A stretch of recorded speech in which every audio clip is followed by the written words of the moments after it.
皆さん、こんにちは。ウキウキジャパニーズポッドキャストのお時間です。このチャンネルは日本人の私が日本語学習者の皆さんに向けてわかりやすい日本語でお話をするポッドキャストです。皆さん、お元気ですか？季節の変わり目ですが、皆さん、体調はね、大丈夫ですか？風邪をひいたりしていませんか？日本もね、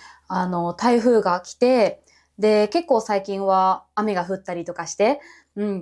ょっとずつ気温が下がっています。でもね、まだまだ暑いですね。はい。そんな今日はですね、いつもとはちょっと違って恋愛のお話をしていきたいと思います。はい。テーマは、浮気はどこから？はい。浮気。はい、皆さん、浮気ってわかりますか？浮気っていうのは、パートナーがいるのに、他の人とね、デートに行ったりとか、本来はパートナーとしかしないはずのことを他の人とする。そういうのがね、浮気って言うと思います。日本語だと漢字で書くとね、すごくわかりやすいなと思うんですが、浮ついた気と書いて浮気なんですね。本当にね、そのままですよね。浮ついてしまった気持ちでやってしまうこと。それが浮気ですね。すごくね、わかりやすいかなと思います。はい。皆さんは浮気って許せますか？それとも許せませんか？そもそも浮気ってどこからだと思いますか？これは本当に人によるんじゃないかなと思います。そういうお話をね、今回は私の考えと、それから日本人のね、よくある考え方と、そういうものをご紹介していきたいと思います。ぜひ最後までお話を聞いてもらえたら嬉しいです。チャンネル登録といいねボタンで応援をお願いします。コメントも待ってます。はい、ということで、今回は浮気はどこからというお話をしていきたいと思います。人によって浮気は、例えば、性対象の人と二人で出かけたら、もうそれは浮気だっていう人もいると思うし、あるいは全然お出かけするだけならいいけど、性的な接触があったら、それは浮気っていう人もいると思います。本当に本当に人によるものかなと思うんですが、これはね、日本だけじゃなくて、どの国でもきっとそうですよね。人によって浮気だと思う判断基準は違うんじゃないかなと思います。日本ではね、よく心の浮気と体の浮気は別物だなんてお話になることがあるんですね。聞いたことがあるでしょうか？私はね、これはあんまり納得できないお話なんですけど、要は、たとえ体で浮気をしてしまっても、心が浮気をしていなかったら、それは本当の浮気じゃない。そういう考え方ですね。はい。これはかなり日本らしい考えなんじゃないかなと思っていて、私は全然理解できないんですけど、これつまりは、本来であれば、パートナーとしかしないようなことを、たとえしてしまっても、気持ちはその相手に対して向かっていない。その相手を好きなわけじゃない。ただただ、その体の関係だけを持った。それは本当の浮気ではないっていう考え方ですね。これはですね、日本に風俗がたくさんあるっていうことも多分関係している発想かなというふうに私は思います。ちょっとね、これについてはディープなお話になりすぎるので、私のパトレオンで有料会員さんだけになっちゃうんですけど、ちょっと深掘りをしてね、お話をさせてもらおうかなと思います。ちょっとね、YouTube でお話をするには、ちょっとね、オープンすぎる場所なので、はい、聞ける人を限定します。すみません。はい、お話を戻して、浮気については、人それぞれ考え方はあると思うんですね。じゃあ私はどう考えるかっていうと、パートナーの前でできないことをしたら、それは浮気だと思います。で、もう一個考え方があって、それはパートナーが嫌だと思うことをしたら、その時点で浮気。これは似ているし、つながっているようにも聞こえるかなと思うんですが、前提として、パートナーの前でできないことをしたんだったら、それは下心があることだよねって判断できると思うんですね。そこにもしパートナーがいて、隣にパートナーがいて、その状況で同じことをできますか？そういうお話ですね。はい。こうやってなるとね、あーって、なってしまう行動とかがかなり出てくるんじゃないでしょうか。だって、パートナーの前でできることだったら、きっとそれは本当に下心がなくて、友達にもできるようなことじゃないですか。相手に対して好意を持っていないからこそしていることだと思うんですね。でも、パートナーが隣にいたらできないことがあるんだったら、多分それはパートナーに対して罪悪感があるとか、パートナーが嫌がるということを知っていてやっているっていうことですよね。そういうふうに考えると、私がもう一つ言ったパートナーが嫌がることをしたら、それが浮気。それともね、つながってくるかなというふうに思います。パートナーの前でできることは多分パートナーが嫌がることじゃないんですよね。でも、パートナーの前でできないことはきっとパートナーが嫌がるんですよね。だから、それは浮気だと思っていいと思います。なので、その価値観が合う人と付き合わないと、お互いに嫌な気持ちになるんだろうなっていうのが私の経験論です。はい。でね、これは今のは私の考え方なんですけど、もう一つですね、私の高校時代の話なんですけど、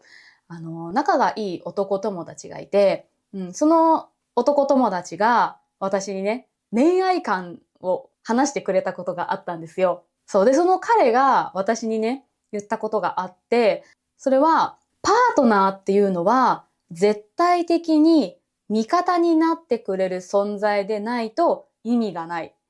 そういうふうに言ってたんですね。はい。もう高校生の時だったんで、もう10年以上前の話なんですけど、当時は私も恋愛経験がなかったし、何を言ってるのかさっぱりだなって正直思ったんですけど、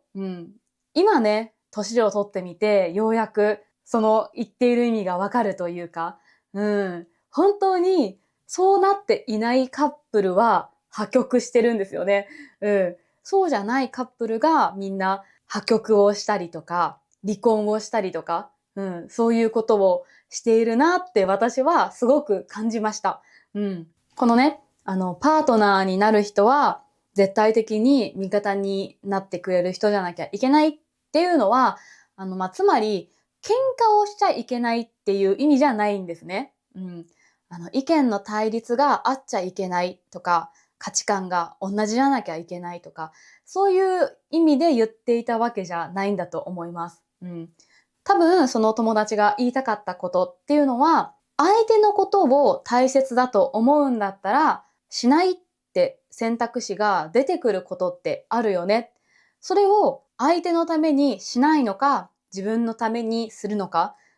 そこで二人の未来は変わってくるんじゃないかっていう、そういうお話をしてたんだなって私は今理解しました。たとえね、意見が対立することがあったとしても、お互いのことを思いやりながら、自分がこうがいいじゃなくて、相手の気持ちも理解しようとしながら、中間地点を探していく。そうやって価値観を一緒にすり合わせていける人とはうまくいくんですよね。で、それが絶対的な味方っていう意味だったんだと思います。